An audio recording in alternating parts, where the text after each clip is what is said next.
Existing biomes are going to get rarer because they're introducing a new one. Almost all loot chests will have some changes made to them, and netherite is going to get more than double as hard to obtain. So if you can upgrade to netherite right now, you'll make your Tales and Trails experience more than double as easy. Honestly, if you have any long-term survival world or world you have aspirations of keeping, it is worth doing a bunch of stuff right now to save yourself a ton of effort after 1.20 comes out. Here is your full guide on what you need to do before that happens, because usually in updates there are just things you can do to make it more convenient, but in this update there are actively things that get so much harder that you'd be a fool not to do them right now. In fact, there's so many of these things, we're splitting this video into 3 categories. One is advisories, things that will help you out and will guide you through certain features. The second is things that will make your life a lot easier if you do them now. And the third category is things you'd be an absolute fool not to do before 1.20 comes out, and you will pay the price. Speaking of paying the price, did you know subscribing costs nothing, and also it's the greatest way to avoid house fires?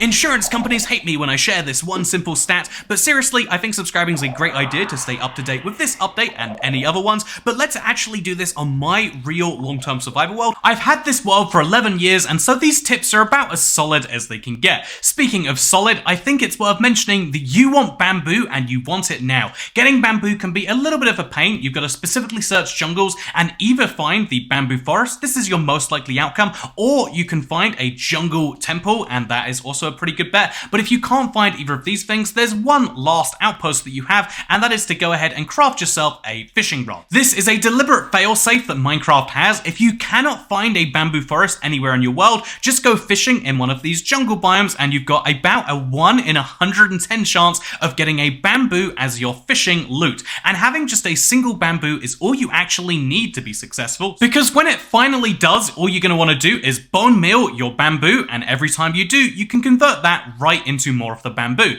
Then you can destroy said bamboo using whatever tool you feel like, and now you've got free bamboo, which you can then bone meal up themselves, and then you can repeat this so on and so forth over and over again till you have yourself a pretty formidable manual bamboo farm. I think these are a lot of fun to look up. Wow, look at this. Isn't this incredible?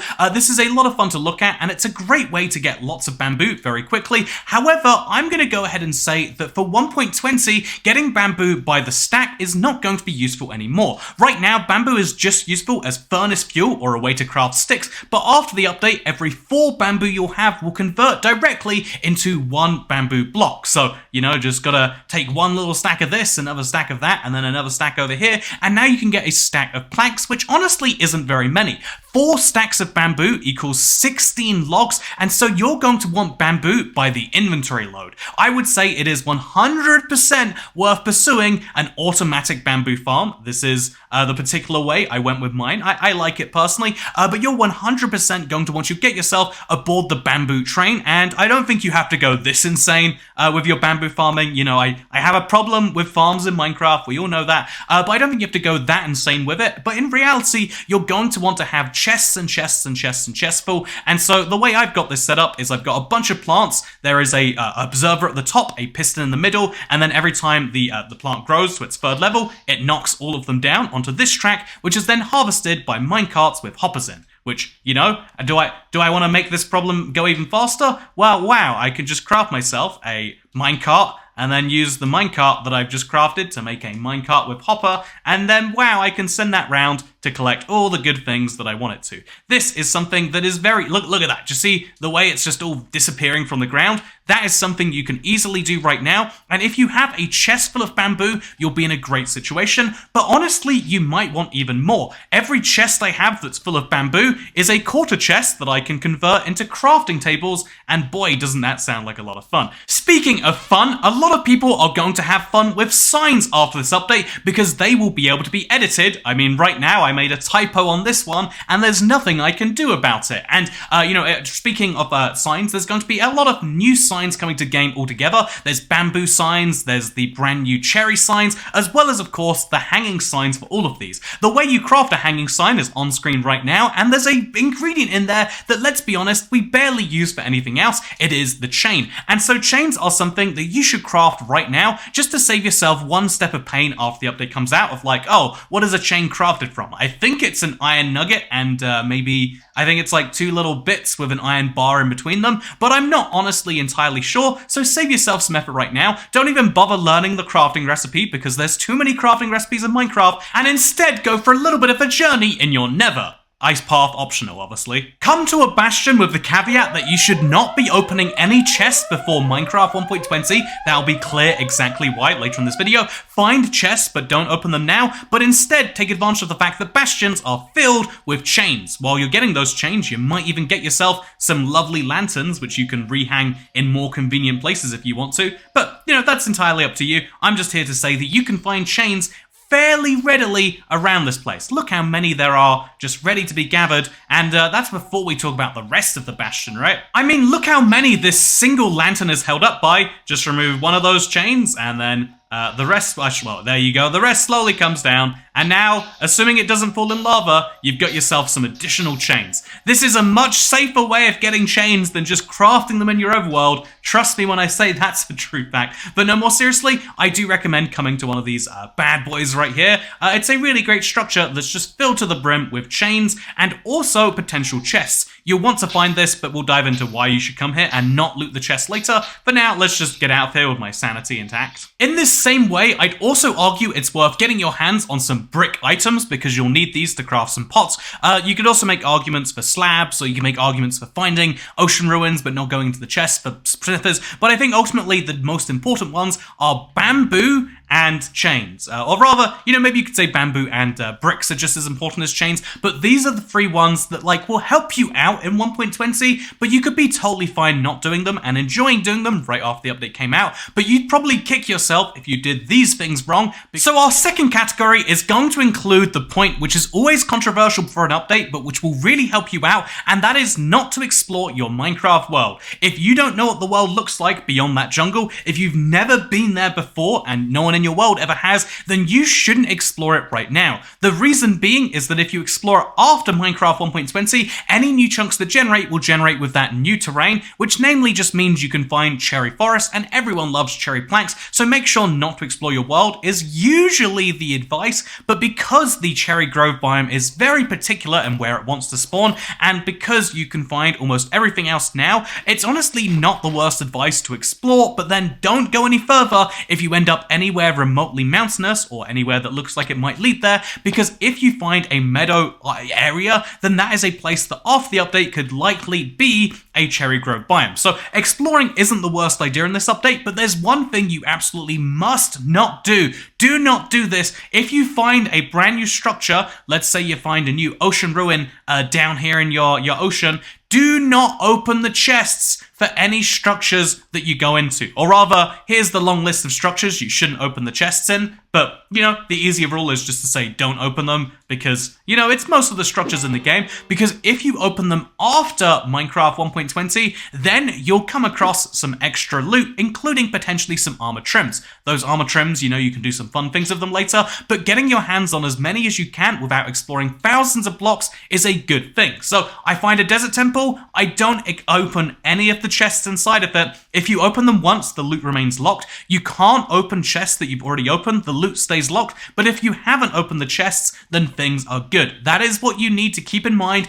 Don't open any chests that you haven't already opened. The second thing I would say is now is probably a good time to be mining some diamonds. Why do I say that? Because if you find a trim you really like, let's say it's the silence trim, which appears in 1% of ancient city chests. If you really like this trim and you want to get more, or if you want to get a netherite upgrade and you want to duplicate those, you'll need 7 diamonds plus the trim, plus a weird random block depending on the trim. You'll need 7 diamonds per duplication you want to do, which is Mojang's way of giving diamonds a use again. I mean, look at me. If you look at my armor, you can see I haven't really been using diamonds. Look at my tools. It's all non-diamonds. Anytime I do use diamond tools, it's not because I craft them myself, it's because you know, well, I trade them with villagers. It got to the point in my Let's Play world where I genuinely made mushrooms with enchantment tables as the tops, just because I was looking for ways to take advantage of my diamonds, and I still have hundreds of them remaining. Anyone with a long-term world can attest this is the way it works. Diamonds are only useful for diamond blocks, jukeboxes, and enchantment tables until this update, where you're going to want them to duplicate your rarest and most important trims. I wouldn't say it fixes the issue altogether, it just kind of smooths out the gameplay curve, alongside obviously the changes to Netherite they've made. But if you want to find diamonds, now is your time, so make sure you take advantage of it. I have so many diamond ores I genuinely haven't mined. It might be fun to go around and collect all of them, fortune them all up, and get the best rewards I can, because it looks like we might actually be using more diamonds in Minecraft 1.20. So yeah, I'll be doing a little bit more diamond mining between now and then, and I'll also be specifically, like keeping the ores intact so I can fortune them at a later date, getting myself one big fortune batch, which is always the best way to mine diamonds. If you want to have, also, is there anything down here? If you want to have an exciting time mining for diamonds, I would say 100% the advice is always silk touch them up now and then fortune them all at the same time, because it leads to very fun things. This is a very weird little cave that I run into, huh? Speaking of very weird things, I think it's fair to move on. Oh, look, there we go, more deep slate diamonds. Bringing these ones home with me too. But I think it's fair to move on to the category now of things you absolutely need to do or you'll feel like a bit of an idiot. Because although, the first things we mentioned so far are pretty useful, for Minecraft 1.20, they're changing how you get Netherite, and they're changing it to make it significantly harder. The exact game balance behind this is controversial to some. I think it's kind of well needed. It would have been better if they'd done this from the start. I think bringing it in now is a bit rough. But if you want Netherite right now, all you need is a Netherite ingot and a diamond tool. If you want Netherite after the update, well, you need a diamond tool, you're going to need a Netherite ingot, which still requires mining 4 ancient debris as well as 4 gold and smelting it all up together. But as well as those two things, you'll need to get your hands on one of these Netherite upgrade templates. So this Netherite upgrade template can only be found in bastions, and although you can find one in every bastion, it still means you're going to be exploring a lot if you're never looking for them, and they're going to be either duplicated, which means it actually costs 7 diamonds plus a diamond tool to upgrade, or you're going to need to go doing a lot of exploring, which just kind of is crazy either way, right? So right now, you can skip all of those extra steps, all of that never exploring, all of those diamonds by simply upgrading anything you could ever imagine needing as Netherite into Netherite right now. Which leads me to a pretty disappointing reality, because I had grand plans for my beacon Netherite. At the moment, it's just kind of sat there on the side, but I was going to move it to my museum. I thought this was going to be such a lovely place to put it. However, if you have Netherite lying around your world right now, and you don't have a fully upgraded set of tools, you might as well upgrade that stuff right now. Even if you have the fully upgraded set of tools and armor, which, hint, I don't. Look at my hat. A lot of people have been telling me to upgrade it forever, and I figured, why do I even need to? But right now, if there's even a chance you'll need Netherite in the future, why wouldn't you do that right now? So I'm taking away my beacon Netherite, and I'm getting some Netherite ingots, and I'm finally just going to upgrade this helmet and make it what it needs to be. Although, probably I should put some extra enchantments on first, but still, I'm going to upgrade my helmet.